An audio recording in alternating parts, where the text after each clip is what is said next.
It's like, what were you doing with my drapes? The drapes that were hanging in the apartment. I never got the answer to that. This is Carrie at Sky Properties, and we're talking about the importance of hiring a great property manager. As an owner or property manager, you want to make sure that you hire a good manager, someone that can lease quickly and can keep your maintenance costs down.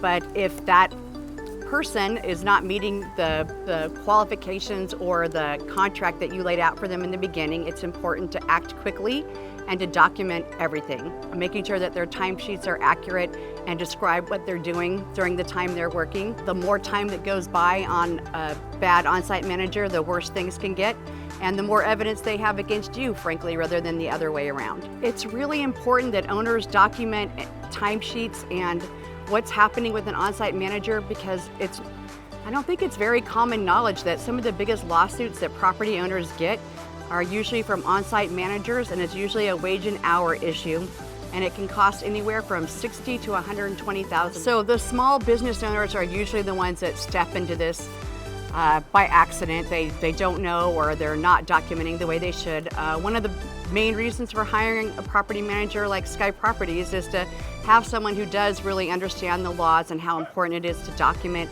and how great it is to have someone there training an on-site manager and keeping an eye on them, and also inspiring them to do a good job and be a part of a community and a family.